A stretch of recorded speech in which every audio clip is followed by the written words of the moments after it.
अस्सलाम वालेकुम, मैं हूं आरिफ काज़मी और आप देख रहे हैं सच टेलीविज़न का डिजिटल प्लेटफॉर्म। मशरिक़ी वस्ता की सूरत हाल के हवाले से हमारे इन व्लॉग्स का सिलसिला जारी है। गज़ा की सूरत हाल हमारी इन व्लॉग्स में अमूमन टॉप पे होती है, जहां पर हम गज़ा में इज़राइली जहारियत के हवाले से हम आपको मुसलसल आगाह कर रहे होते हैं। गुज़श्ता 24 घंटों के दौरान भी गज़ा के अंदर इज़राइल के हमलों में मुतअद्दिद अफराद शहीद हो चुके हैं। ये अफराद जो हैं वो उन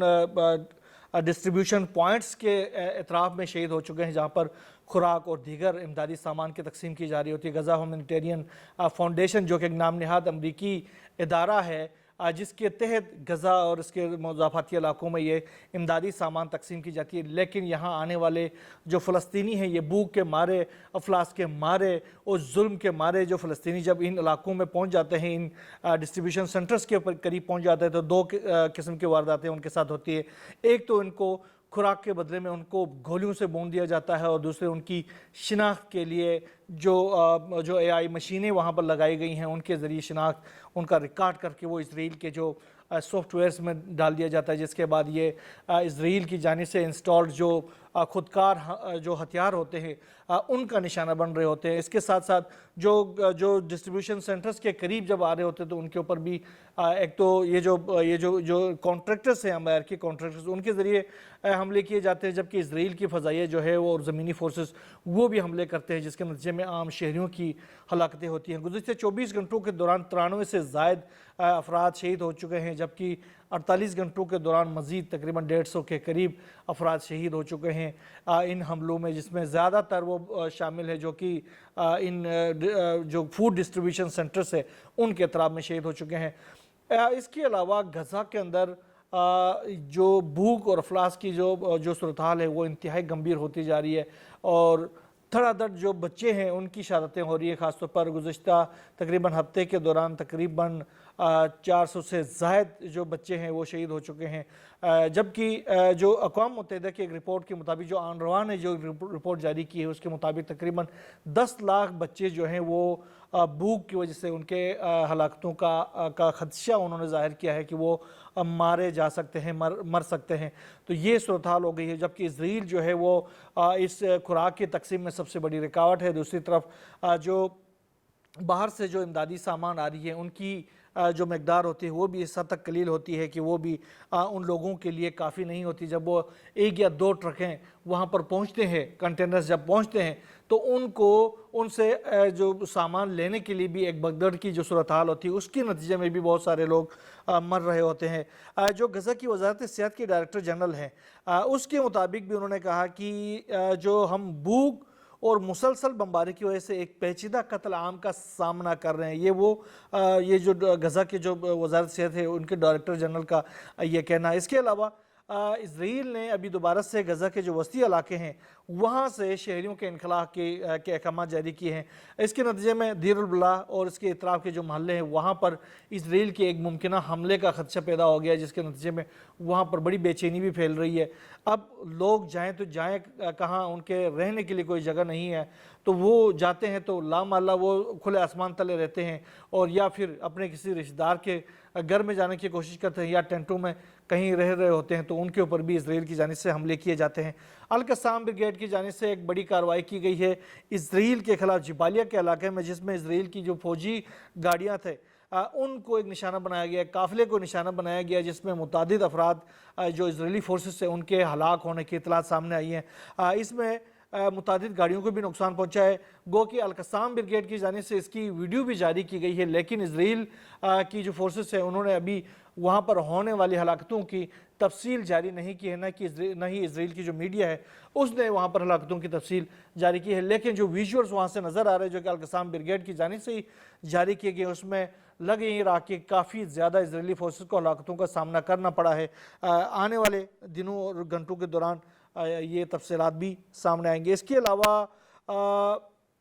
एक और बड़ी कार्रवाई अल-कस्साम ब्रिगेड की जानिब से की गई है, जिसमें एक इज़राइली टैंक को टेंडोम जो रॉकेट्स हैं उनके ज़रिए निशाना बनाया गया, जिसके नतीजे में उनके जो अमला समेत उनकी हलाकतों की भी इतलात है। अच्छा, इसके अलावा इज़राइल की जानिब से एक और मनसूबा सामने आया है। अगर मुज़ाकरात नाकाम होते हैं तो इज़राइल जो है वो गज़ा के जो कैंप्स हैं ان کے گراؤ کا منصوبہ رکھتا ہے، اور اس کے بعد جو وہاں پر قتل عام ہوگی وہ بھی بڑی سیویئر قسم کی ہوگی۔ اب جو ثالث ہیں وہ جو ہیں وہ حماس کی جانب سے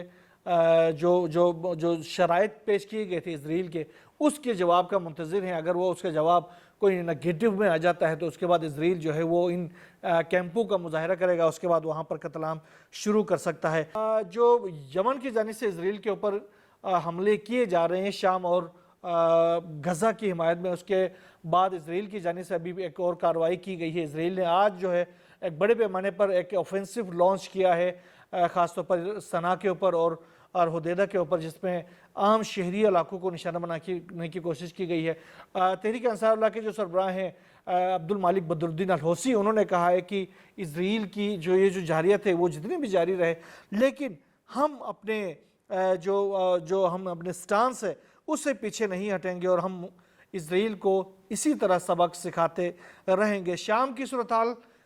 خراب اسی طریقے سے خراب ہے، اس میں بھی کوئی کمی نہیں آ سکی۔ ابھی جو ہے شام میں 3 مختلف واقعات 3 قسم کے ہو رہے ہیں۔ ایک اسرائیل کی جو فورسز ہیں وہ شامی گورنمنٹ کے جو فورسز ہیں ان کے اوپر بھی حملے کر رہا، اور دوسرے یہ جو قبائلی جو فورسز وہاں پر آ گئے تھے ان کے اوپر بھی حملے کر رہا، جبکہ شامی فورسز ہیں انہوں نے ان قبائلیوں کو وہاں سے سویدہ سے نکلنے کی ہدایت جاری کر دی ہیں، جس کے بعد سے قبائل بھی مختلف حصوں میں تقسیم ہو گئے۔ کچھ قبائل نے تو ان کو ایکسیپٹ کر کے وہاں سے نکلنا شروع کر دی ہیں، لیکن کچھ قبائل ابھی بھی انکاری ہیں، جبکہ یہ جو الحجری ہیں وہ ابھی بھی انکاری ہیں، جو شامی فورسز کو سویدہ کے اندر داخل ہونے کی اجازت دینے سے انکاری ہیں۔ ایک یہ صورتحال۔ دوسری جو ہے ترک فورسز نے حملہ کر دیا ہے ایس ڈی ایف کے اوپر۔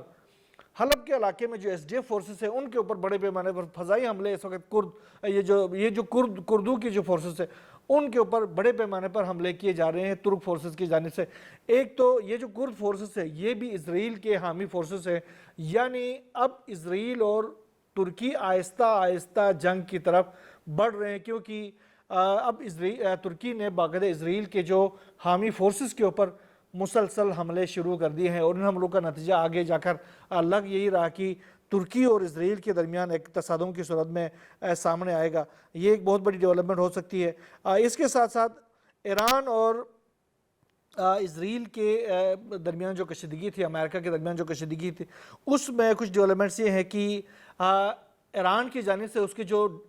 میزائل ڈیفنس سسٹمز جو کہ امریکی اور اسرائیلی حملوں میں تباہ ہو گئے تھے، اب انہوں نے یہ اعلان کیا ہے کہ ہم نے ان تمام جو میزائل ڈیفنس سسٹمز تھے ان کو ریپیئر کر کے ان کو بحال کر دیا ہے، اور جو زیادہ ڈیمیج ہو گئے تھے ان کو ریپلیس کر کے نئے لگا دیے ہیں۔ اب ہمارے جو دفاعی نظام ہے وہ بالکل انٹیکٹ ہو گیا ہے، دوبارہ سے تیار ہو گیا۔ اس کے ساتھ ساتھ ہم نے اپنے جو ایئر سپیس ہے اس کو بھی تمام قسم کی جو ایئر ٹریفک ہے اس کے لیے کھول دیا ہے۔ اس کے ساتھ ساتھ آنے والے ہفتے میں ایران کے جو صدر ہیں مسعود پزشکیان، وہ بھی پاکستان کا ایک اہم ترین دورہ کرنے والے، جہاں پر وہ پاکستان کے عوام کا، پاکستان کی گورنمنٹ کا بھی شکریہ ادا کریں گے، جو کہ پاکستان کی جانب سے ایران کی اس 12 روزہ جنگ کے دوران ہیلپ کی گئی ہے اس کے اوپر۔ تو وہ لگ یہی رہا کہ اسی ہیلپ کے حوالے سے ہی ان کے شکریہ بھی ادا کرنے کے لیے آ رہے ہیں۔ ساتھ میں مستقبل کے دوران میں کوئی بھی اس طرح کی جو ایڈونچر کی جاتی ہے ایران کے خلاف، تو اس کے لیے بھی دونوں کے درمیان کوئی اسٹریٹجک پارٹنرشپ ہو سکتی ہے۔ اس کے ساتھ ساتھ جو ایران اور جو مغربی یورپی جو ممالک ہیں، برطانیہ، فرانس اور جرمنی، ان کے درمیان جو مذاکرات کے حوالے سے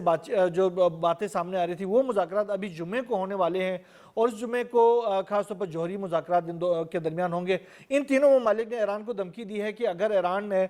زیرو انگیجمنٹ کی طرف نہیں گیا تو پھر ہم سنیپ بیک میکینزم کو بحال کرنے کے لیے اقوام متحدہ کو خط لکھیں گے۔ جبکہ عباس عراقچی جو کہ ایران کے وزیر خارجہ ہیں، انہوں نے پہلے ہی اقوام متحدہ کی سیکرٹری جنرل انتونیو گوتریس کو ایک خط لکھا ہے۔ انہوں نے کہا کہ یہ جو تینوں ممالک دھمکیاں دے رہے ہیں یہ ناقابل قبول ہے۔ اگر سنیپ بیک میکینزم بحال ہو جاتا ہے یا اقوام متحدہ کے جو پابندیاں بحال ہو جاتی ہیں تو پھر ہمارا رسپانس انتہائی سیوری قسم کا ہوگا، تو لہٰذا آپ ان ممالک کو روکیں کہ وہ اس طرح کے کوئی بھی مس ایڈونچر نہ کرے۔ بہرحال روس اور یوکرین کی جنگ کے حوالے سے بڑی اہم قسم کی خبریں ہیں۔ روس کے اوپر یوکرین کی جانب سے ایک بڑا حملہ کیا گیا ہے، جس میں بڑے پیمانے پر جو ڈرونز ہے اس کے ذریعے کارروائی کی گئی ہے، لیکن رشیا کی جانب سے ان ڈرونز کو روکنے کے اطلاعات سامنے آ رہی ہیں۔ وہاں سے یہ خبریں آ رہی ہیں کہ ان تمام ڈرونز کو جو ہے وہ فضا میں لیکویڈیٹ کیا گیا ہے۔ بہرحال آنے والے دنوں میں جو بھی نئی ڈیولپمنٹ مشرق وسطیٰ کے خطے سے سامنے آئے، رشیا اور یوکرین کی جنگ سے سامنے آئے، یا پھر دنیا بھر سے کہیں سے بھی انشاءاللہ ہم آپ کو تازہ ترین خبریں پہنچاتے رہیں گے۔ یہاں بس نہیں، اللہ حافظ۔